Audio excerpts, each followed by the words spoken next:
Hello student, बहुत बहुत स्वागत है आप सभी का अपने परिवार पीवीआर स्टडी में। जैसा कि आप जानते हैं, पीवीआर स्टडी विशेष रूप से 2 लाख छात्रों का विश्वास है मैथमेटिक्स की विशेष क्लास के लिए। तो आपकी ये डीएलएड सेकेंड सेमेस्टर की डेमो क्लास होगी। ध्यान से देखिएगा। अगर आप कंप्लीट क्लास चाहते हैं तो आप पीवीआर स्टडी ऐप डाउनलोड करें और देखते रहें। इसके अलावा रात 10 बजे से आप यूट्यूब पर हर दिन डीएलएड की क्लासें देख सकते हैं। चलिए आगे देखते हैं। ध्यानपूर्वक क्लास को देखिएगा, कॉपी पेन लेकर के बैठिएगा, खाली हाथ तमाशा नहीं देखना, जिससे कि समझ में आए। और हम गारंटी लेते हैं, अगर आप ईमानदारी से हमारी मैथमेटिक्स की सारी क्लासों को देखते हैं तो आप डीएलएड का कोई भी सेमेस्टर हो 25 में से 25 नंबर हासिल करेंगे, जैसा कि पिछले 3 साल से स्टूडेंट हासिल करते आए हैं और अपना मैथमेटिक्स मजबूत किए हैं। ये हम अपने और आप लोगों के विश्वास और सहयोग के साथ कह सकते हैं। मिलते हैं चलिए फिर क्लास में। आइए जल्दी से सभी इकट्ठा हो जाइए और पूरा क्लास देखना। गुड मॉर्निंग फ्रेंड्स, कैसे हैं आप सभी। पीवीआर स्टडी में आपका बहुत बहुत स्वागत है। आज आपकी डीएलएड सेकेंड सेमेस्टर की एक प्रकार से पहली क्लास होगी। वैसे है तो ये दूसरी क्लास, लेकिन पहली क्लास में हम लोगों ने केवल और केवल सिलेबस देखा था। तो आज से हमारी पढ़ाई स्टार्ट होगी डीएलएड का सेकेंड सेमेस्टर। आप लोग अगर पहली बार जुड़े हैं तो बहुत ही भाग्यशाली हैं। क्लास को मत छोड़ना, पूर्णांक लाने की जिम्मेदारी हमारी होगी। बस आपको केवल क्लास पढ़ना होगा। हमने अभी दिखाया था आपको डीएलएड का। डीएलएड के जो भी स्टूडेंट्स पीवीआर स्टडी में जुड़े हैं वो 25 में 25 नंबर लाए हुए हैं। हाँ, बिल्कुल विश्वास नहीं होगा तो बताना। मैथ में भाज्य क्या होता है, अभाज्य क्या होता है, इसके बारे में देख लेना, उसके बाद आपको यकीन हो जाएगा। देखिए, इसको इंग्लिश में आप लोग फैक्टोरियल नंबर बोल सकते हैं या फिर इसे कंपाउंड नंबर भी बोल सकते हैं। अभाज्य को इंग्लिश में प्राइम नंबर बोला जाता है। मतलब समझना दोनों का। देखिए, कोई भी नंबर जो एक से, खुद से और बाकी किसी भी एक नंबर से कट जाए वो क्या कहलाता है, भाज्य नंबर या भाज्य संख्याएं कहलाती है। जैसे हमने लिख दिया यहाँ पर 3 भाज्य है, नहीं है, 3 अभाज्य है। 3 गलत होगा। 4, 6, 9, 12, 14। कुछ लोगों के मन में आ रहा होगा कि जो सम संख्याएं हैं वही भाज्य हैं। ऐसा नहीं है। 2 सम संख्या लेकिन 2 अभाज्य है। ये लो देखो, 18, 21, 24, 25। ये तो हमने सभी लिख रहा है ना, यहाँ पर लिख रहे हैं 24, 25 भी। तो काफ़ी कन्फ्यूजन हो रही होगी, छोड़ के मत जाना, अभी सारा क्लियर हो जाएगा। देखिए, जैसे हमने ले लिया 9 और एक संख्या ले लिया 11। ध्यान से देखना, ये बात हो रही किसकी किसकी। एक बात होगी भाज्य की, एक बात होगी अभाज्य की।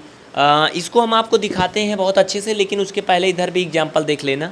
अभाज्य का देख लेना। अभाज्य मतलब जैसे 2, 5, 7, 11, 13, 17, 23, 29, 31, 39 ना होगा, 37, 41। ये सभी अभाज्य संख्याएं हैं। अभाज्य मतलब जो किसी से भी ना कटे। किसी से मतलब एक से तो कटेगा ही, खुद से भी कटेगा।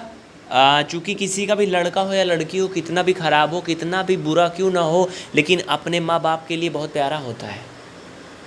बहुत बड़ी बात बोल रहा हूँ। उसी तरह से क्या है, ये जो अभाज्य संख्याएं होती हैं किसी से नहीं कटती हैं, इनका किसी से नहीं बनता है, लेकिन खुद से तो बनेगा ही ना। तो उस तरह से क्या होता है, जैसे हमने ले लिया 31 किसी भी और संख्या से तो नहीं कटेगी ना। 1 से कटेगी, 2 से ना कटेगी, 3, 5, 8, 12 किसी से नहीं कटेगी, लेकिन ये 1 से कटेगी और एक खुद से कटेगी। मतलब ये दोनों इनके माँ बाप हैं। जैसे हमने ले लिया 23। कटने का मतलब यहाँ पर पूर्णतः विभाजित हो। ये 23 किससे कटेगा, 1 से कटेगा और 23 से भी कटेगा। तो ये तो आपने थोड़ा सा समझा हल्के में। अभी हम चलते हैं गहराइयों में, और आप भी चलना साथ में। क्लास को छोड़ के मत जाना, साथ में रहना तो पक्का आएगा। बस देखते रहना। देखिए आगे हम आपको क्या दिखाने वाले हैं, एकदम पोस्टमार्टम करके दिखाने वाले हैं।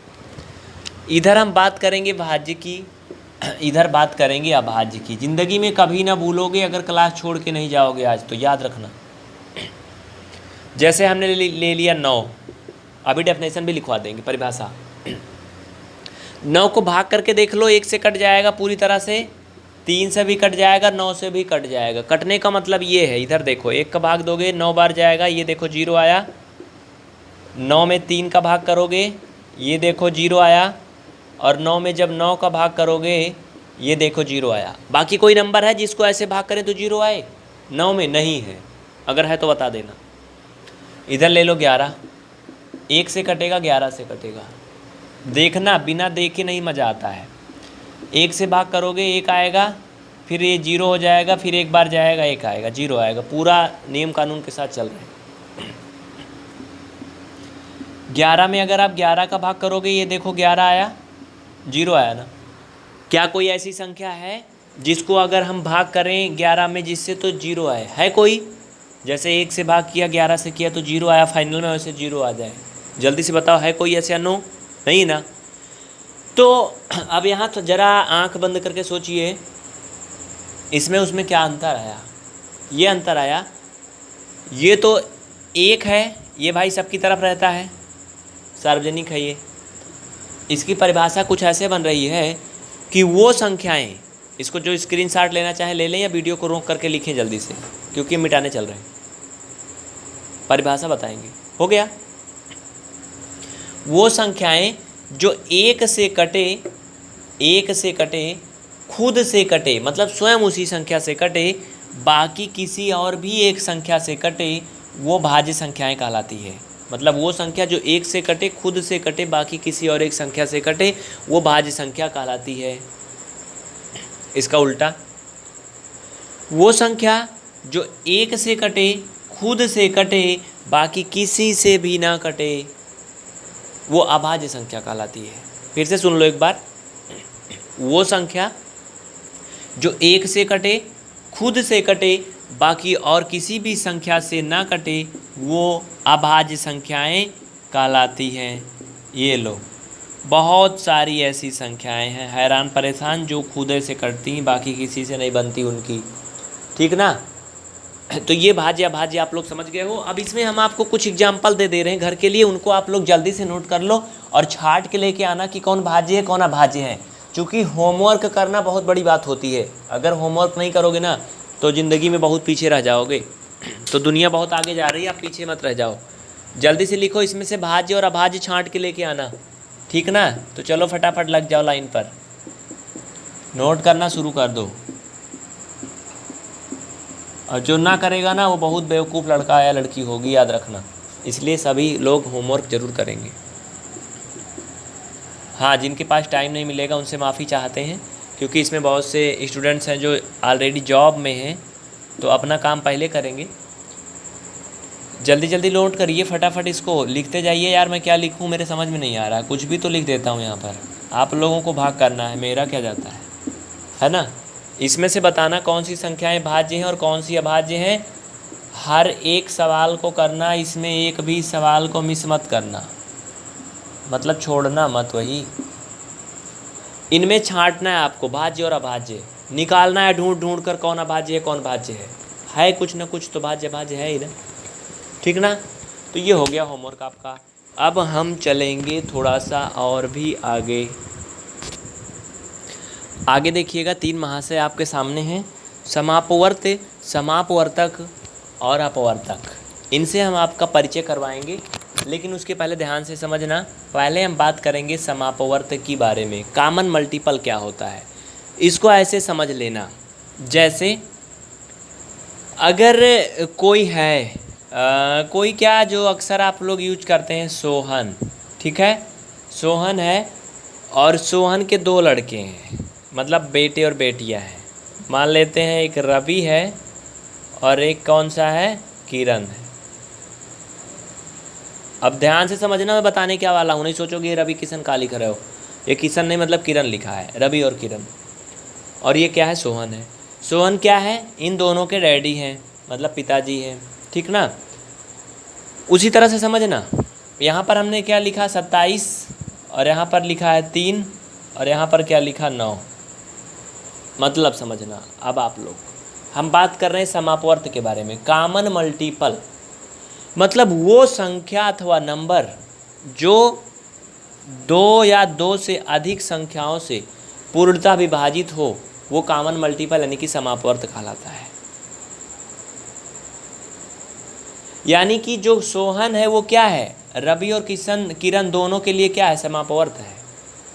मतलब समझ गए होंगे ना, याद रखना, कभी भूलोगे नहीं लाइफ में अगर इसको याद रखोगे तो। अरे खुद को ले लेना, आपके अपने मम्मी पापा को यहाँ पे करके भाई बहन को कर लेना। मतलब समझ में आया ना। यानी कि 9 से भी कटेगा 27, 3 से भी कटेगा और ये 27 से भी कटेगा। यानी कि अब आप इसे ऐसा कह सकते हो कि 27 जो है वो क्या है, 27 इन सभी का समापवर्त है, ठीक ना।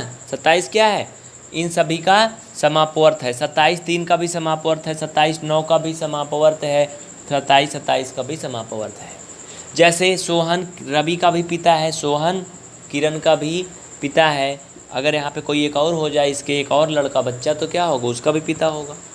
मतलब समझ गए ना, ये होता है समापवर्त। इसका परिभाषा लिख लेना, वो संख्या अथवा नंबर, यानी कि वह संख्या अथवा व्यंजक लिख सकते हो जो 2 या 2 से अधिक संख्याओं अथवा व्यंजकों से पूर्णतः विभाजित हो, वो क्या कहलाता है, समापवर्त कहलाता है। अब बात करते हैं अपवर्तक की। अपवर्तक मतलब डिवीजर। देखिए इसको इंग्लिश में आप लोग समझ लीजिएगा, हमने लिखा हुआ, बाकी ज़्यादा इंग्लिश में हम बात नहीं करेंगे, यहाँ पे हिंदी की क्लास चल रही है। तो अपवर्तक और समापवर्तक ये दोनों एक ही वर्ड है, ज़रा ध्यान से देखना इनको। समापवर्तक, समापवर्तक लिखिए ज़रा सोच सोच के। समापवर्तक, सम अपवर्तक, जिन लोगों को हिंदी का ज्ञान है वो बताएंगे ज़रा। सम अपवर्तक लिखा हमने समापवर्तक को, तो क्या ये विच्छेद सही किया है कि नहीं संधि का, सही होगा या नहीं होगा, हमारे समझ से सही है। कहने का मतलब ये है कि सम हो और अपवर्तक हो, मतलब वही समापवर्तक कहलाता है। और अपवर्तक अकेले अकेले कुछ लोगों को देख करके कि इसका इंग्लिश तो अलग है, इसका इंग्लिश अलग है, तो फैक्टर या डिवीजर मतलब एक ही होता है, ठीक ना। तो इसमें अगर आप अपवर्तक समझ लोगे तो समापवर्तक खुद ही समझ ले जाओगे। कैसे, देखिए मासा जब निकालते हैं, HCF निकालते हैं, तो वहाँ हम समापवर्तक की बात करते हैं, क्योंकि HCF या LCM हमेशा 2 संख्याओं में होता है, अकेले नहीं होता है, तो इसलिए वहाँ समापवर्तक की बात करते हैं। अगर किसी एक नंबर की बात करें, कोई एक संख्या की बात करें, तो वहाँ पे क्या बात करेंगे, हम अपवर्तक की बात करेंगे। तो जरा अपवर्तक देखना, इसका कहने का मतलब क्या है हमारा, उसको देखना। देखिए अपवर्तक, अपवर्तक पहले समझ लेना, परिभाषा हम लिखवा देंगे, इसे आप डिवीजर या फैक्टर बोल सकते हो। जैसे हमने लिखा 12, तो 12 किससे किससे कट सकती है, संभावना कौन कौन से नंबर से कटने की है। 1 से पूरा पूरा कट जाएगा, 2 से कट जाएगा, 3 से कट जाएगा, 4 से कट जाएगा, 6 से कट जाएगा, 12 से कट जाएगा। मतलब कि ये सभी क्या हैं, 12 के अपवर्तक हैं, 12 के क्या हैं, अपवर्तक हैं।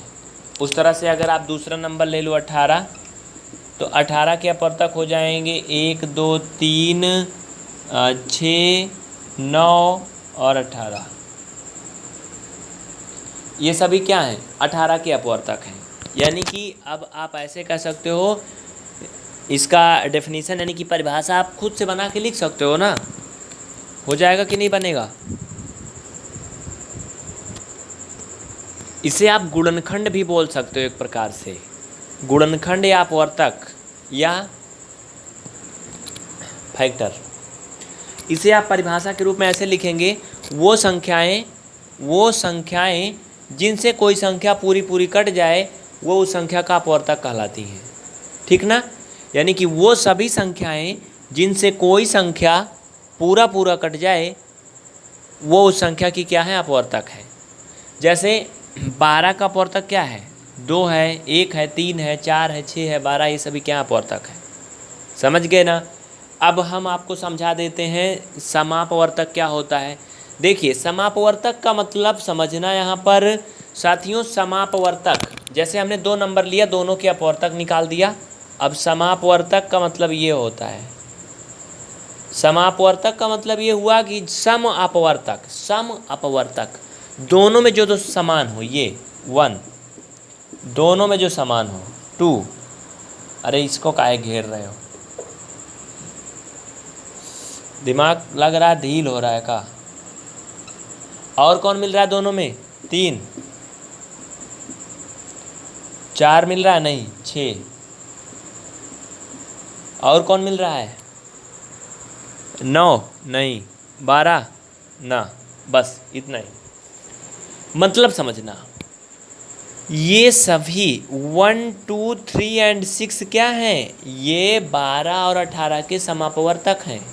समापवर्तक कभी एक संख्या के लिए नहीं होता है, ये 2 या 2 से अधिक संख्याओं के लिए होता है, लेकिन अपवर्तक हमेशा एक संख्या के लिए होता है। समझ गए ना? आपने पढ़ा होगा महत्तम समापवर्तक, सुना है ना, हाईएस्ट कॉमन फैक्टर। तो महत्तम समापवर्तक का मतलब होता है बड़ा सा बड़ा अपवर्तक, दोनों संख्याओं का जो एक कॉमन हो। तो उसमें क्या हो जाएगा? 6 हो जाएगा। यानी अगर हम यहाँ HCF की बात करें, मासा की बात करें, तो 12 और 18 का मासा 6 आ गया। अब आप लोगों के मन में सवाल होगा कि ये तो सभी मासा हो सकते हैं, 2, 3, 1 सब हो सकते हैं ना मासा, लेकिन महत्तम समापवर्तक मतलब होता है हाईएस्ट कॉमन फैक्टर, बड़ी से बड़ी संख्या। इन सब में सबसे बड़ा कौन है बताओ? 1, 2, 3, 6 में सबसे बड़ा कौन है? 6 ही तो है ना, इसलिए 6 होता है। बाकी अगर समापवर्तक की बात करें तो 12 एंड 18 का समापवर्तक ये सभी हैं, 2, 3, 6 सभी क्या है? समापवर्तक हैं, सभी इसके कॉमन फैक्टर हैं, लेकिन हाईएस्ट नहीं है, केवल हाईएस्ट की बात करते हैं। तब हम लोग जब HCF निकालते हैं यानी कि मासा निकालते हैं तो 6 आता है।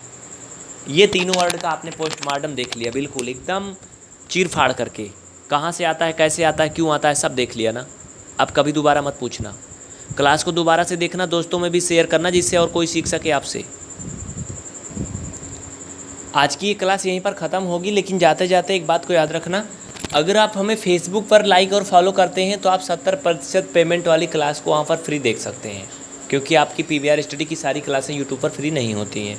दूसरी बात आपको बता दें, यूट्यूब पर आप हमें बिल्कुल फ्री में सारी क्लासें देख सकते हैं, उसके लिए आपको कुछ भी पे नहीं करना है। जो लोग स्पेशल सुविधाएं चाहते हैं, व्हाट्सएप पर सारी क्लास चाहते हैं, जितनी भी क्लास है सभी क्लास को व्हाट्सएप पर चाहते हैं, तो उन लोगों को 549 का पेमेंट करना होगा पूरे सेमेस्टर के लिए, सिर्फ एक ही बार करना होगा, और वो फिर पूरी सभी क्लास को व्हाट्सएप पे पा सकते हैं। क्योंकि यूट्यूब पर आपको खोजना पड़ता है, ढूंढना पड़ता है, कभी मिलती कभी नहीं मिलती है, इन समस्याओं से निजात आप लोग पा सकते हैं। ये आपके हेल्प के लिए नंबर दिया गया, 24 घंटे आप व्हाट्सएप पे चैटिंग कर सकते हैं, और कॉल करने के लिए सुबह 10 से शाम 6 के बीच आप इंक्वायरी भी कर सकते हैं। तो साथियों, आज के लिए बस इतना ही। कैसी लगी आपको ये क्लास ज़रूर बताना, और अगर समझ में आया तो लाइक करके जाना, बिना लाइक किए मत जाना, और दोस्तों में भी शेयर कर देना, व्हाट्सएप, फेसबुक, इंस्टाग्राम, जहाँ भी हो सके, जिससे कि कोई और भी सीख सके। तो चलते हैं, कोशिश करने वालों की कभी हार नहीं होती। इन्हीं बातों के साथ फिर से मिलेंगे अगली क्लास में, तब तक के लिए बहुत बहुत धन्यवाद। 5 बजे से देखिएगा जीरो लेवल बेसिक मैथ इसके जस्ट बाद में, और हाँ, सुबह 8 बजे से कक्षा 10 की NCERT मैथ। अब आपकी लगभग क्लासों को सुबह कर दिया गया शाम से। अपने विचारों को कमेंट करना, आपको कैसा महसूस हो रहा है। जय हिंद, जय भारत। अगली क्लास के लिए इंतज़ार करिएगा। अब से थोड़ी ही देर बाद यानी कि 5 बजे से होगी, और उसके बाद अगली क्लास होगी मैथ की सुबह 8 बजे से। स्पेशल मैथ के लिए PVR स्टडी को अपने दोस्तों में ज़रूर शेयर करें। कुछ ना आता होगा फिर भी हम आपको मैथ में हीरो बना देंगे, यकीन ना हो तो देखना।